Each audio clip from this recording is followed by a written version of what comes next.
We started VP at Model Scale initially to look at the creative processes that Aardman's doing, but in particular about how we may be able to increase our production density. So be able to reduce the amount of space we're using, reduce the amount of time we're using, but still to create the same kind of quality of stop motion. Across the creative industries, everyone's facing a very similar position. The cost of making things has gone up, and the amount of money that commissioners pay is staying the same. This was such a nice fit for MyWorld and Aardman because at the core of this was allowing them to keep the real magic of what they do, which is the handmade puppetry. We had a sort of an 8-week research phase in which we really went into all of the structure of Aardman and having interviews with people to try and find out where a set of tools would be helpful most in productions. So I think we interviewed over 40 people to sort of get that research phase going. Aardman focused on 3 main experiments. The first was puppet sculpt, using AR and VR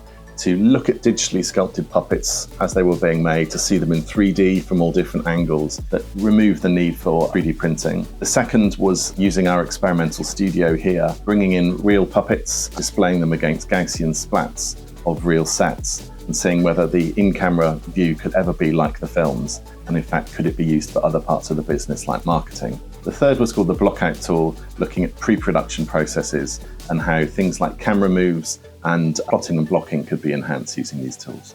With 3D printing, you can get further into that quick iteration. That rapid prototyping is what we call that department. If you can do something digitally even before that, you can get something much more valuable off the bat, which is reducing the unknown of what do we want and what do we want it to look like. And if we can create more time and efficiency, we can spend that time and resources on the creative.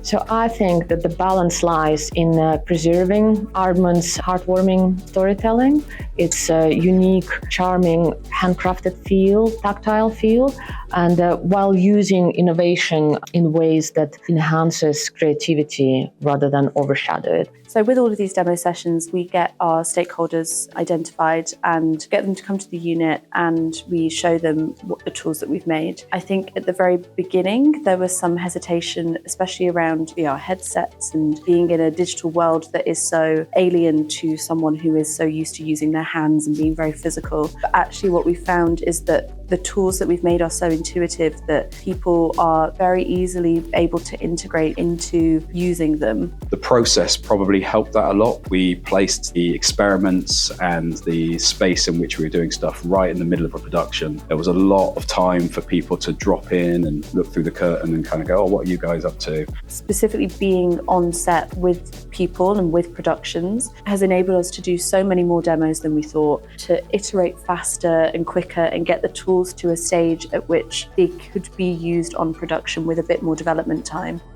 What's so crucial about the Aardman experiments is that they're diligently keeping material practice at the very, very core of what they do and experimenting with how virtual production toolkits can make a much more functionally hybrid workflow rather than one that tips over to the digital or remains stubbornly sort of stuck in the clay. So I think for mixed reality practices, this is a very significant set of experiments.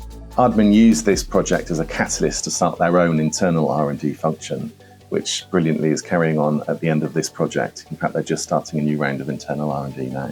Part of our partnership with MyWorld means that we are enabled to do more R&D projects for the next year or so. And I think there is a strong sense that specifically the Blockout tool that we've made may be used on productions going forward.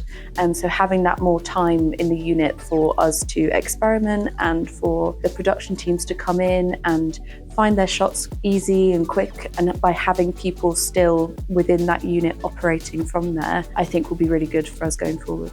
The art department and the DOP from Shaun the Sheep have already come back to us with 3 or 4 use cases where they'd like to play with it. They'd like to use it for exploring sets. They'd like to use it for spatial planning of the production floor. So the fact they're already saying, here's how we can use that is a massive success.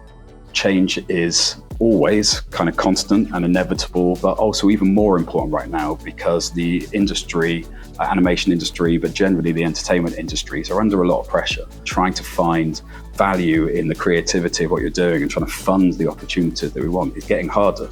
And so Aardman needs like more options in how they approach their work. They need more tools to be able to make different kinds of decisions.